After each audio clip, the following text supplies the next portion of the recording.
Assalamualaikum warahmatullahi wabarakatuh. Perkenalkan, nama saya Wafat Gafikan.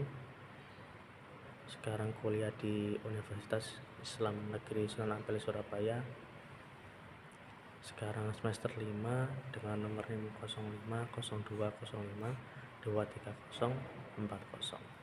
Dalam video ini saya akan memenuhi tugas UAS dari mata kuliah Hukum Pidana Islam. Untuk itu, dalam video ini saya akan membahas mengenai kasus-kasus hukum pidana Islam yang ada di Indonesia. Pada tahun 2022, sebuah kasus yang menyoroti penerapan hukum pidana Islam itu kembali mencuat. Hukum pidana Islam yang ada di Indonesia itu kembali mencuat dari Provinsi Aceh, satu-satunya daerah yang menggunakan atau yang menerapkan Qonun Jinayat, yaitu jenis hukum pidana yang berbasis syariat, yang mana hukum tersebut berlaku bagi penduduk kaum muslimin. Dalam kasus ini melibatkan seorang pria yang berusia 35 tahun dan seorang perempuan yang berusia 22 tahun, yang mana mereka tertangkap basah oleh warga sedang berduaan di dalam rumah kosong yang berlokasi di Banda Aceh. Kasus ini bermula ketika warga sekitar itu mencurigai aktivitas di sebuah rumah yang ada di kota Banda Aceh itu rumah kosong. Nah, setelah melakukan pemeriksaan, mereka menemukan pasangan tadi, seorang pria yang berumur 35 tahun dan seorang perempuan yang berumur 22 tahun. Setelah warga itu memeriksa dan ternyata betul di dalam rumah kosong tadi itu adanya aktivitas yang dilakukan oleh dua orang tadi, yaitu diduga mereka telah melakukan khalwat atau berdua-duaan di tempat sunyi dengan lawan jenis atau bukan mahramnya. Nah, kalau kita kulik dari menurut Qonun Aceh nomor 6 tahun 2014 tentang hukum jinayat, perbuatan khalwat itu merupakan tindak pidana yang dapat dikenakan hukuman cambuk hingga 10 kali. Nah, kemudian warga itu menyerahkan keduanya, seorang pria yang berumur 35 tahun tadi dan seorang perempuan yang berumur 22 tahun tadi, itu mereka diserahkan kepada Wilayatul Hisbah atau polisi syariat Aceh. Setelah kemudian dilakukan pemeriksaan awal, keduanya itu telah mengaku bahwasanya mereka telah melakukan hal itu, melakukan hubungan. Mereka mengaku bahwasanya itu adalah tujuan pribadi dan mereka menguatkan dengan alasan mereka tidak ada hubungan mahram, dan benar-benar mereka itu melakukan seperti itu dengan tujuan pribadi. Nah, pengakuan ini itu menjadi dasar yang kuat, menjadi awal yang sangat penting, karena dalam sistem jinayat Aceh, pengakuan merupakan salah satu alat bukti utama yang harus dijadikan alasan untuk kasus tersebut. Kemudian proses berlanjut ke tahap penyidik formal.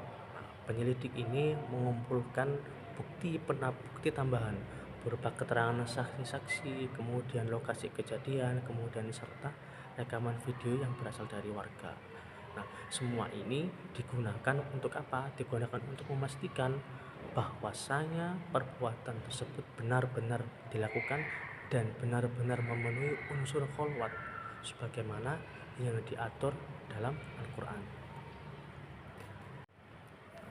Setelah dinyatakan lengkap, berkas dilimpahkan kepada Mahkamah Syariah Banda Aceh.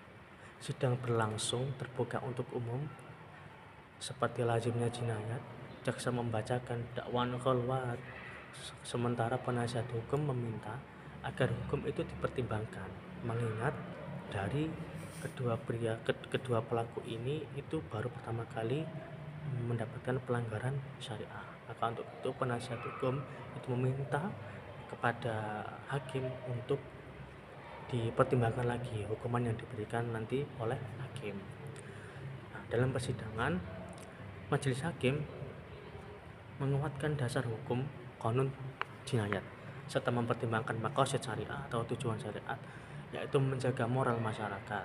Hakim menilai bahwa perbuatan khalwat yaitu terbukti secara sah, didukung oleh pengakuan awal, pengakuan oleh para terdakwa, dan alat bukti lain yang saling menguatkan. Nah, akhirnya hakim memutuskan menjatuhkan hukuman kepada seorang pria yang berusia 35 tahun tadi dengan 20 kali cambuk, dan seorang perempuan tadi yang mendapatkan hukuman 10 cambuk. Nah, dengan hukuman yang dijatuhkan kepada kepada pelaku dari hakim itu adanya perbedaan. Yang laki-laki itu mendapatkan 20 kali cambuk, kemudian yang perempuan itu mendapatkan 10 kali cambuk. Nah, perbedaan jumlah cambuk ini didasarkan dari peran masing-masing,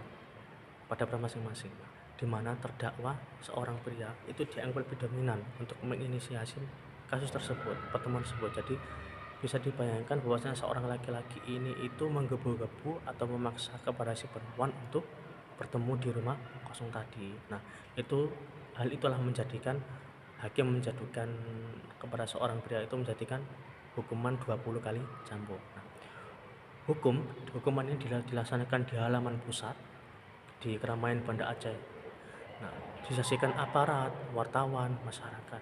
Pelaksanaan dilakukan sesuai prosedur. Algojo memakai masker, rotan yang digunakan juga berukuran standar, dan posisi terpidana duduk dengan pakaian tebal agar tidak melukai organ vital mereka. Kasus ini kembali memicu diskusi nasional mengenai penerapan hukum cambuk di Aceh, antara penghormatan terhadap otonomi daerah dan syariat di satu sisi, serta isu hak asasi manusia yang di sisi lain.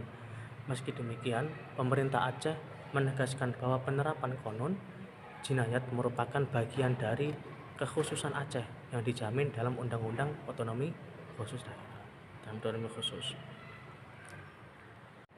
Maka dari kasus yang sudah saya sampaikan tadi bisa ditarik kesimpulan bahwasanya kasus khalwat di Banda Aceh tahun 2022 ini menunjukkan bagaimana hukum pidana Islam di Aceh dijalankan secara sistematis. Dari laporan warga, penanganan oleh Wilayatul Hisbah, proses peradilan di Mahkamah Syariah, hingga pelaksanaan hukuman cambuk. Kasus ini sekaligus menggambarkan bahwa penerapan syariat di Aceh bukan sekedar simbolik, tetapi benar-benar menjadi instrumen hukum bagi masyarakat muslim. Selain itu, kasus ini membuka ruang diskusi tentang hubungan antara norma agama, otonomi daerah, dan prinsip-prinsip hak asasi manusia dalam konteks hukum yang ada di Indonesia. Cukup itu yang bisa saya sampaikan. Apabila ada kekurangan saya mohon maaf. Billahi fisabilil haq, wasabil khairat. Wassalamualaikum warahmatullahi wabarakatuh.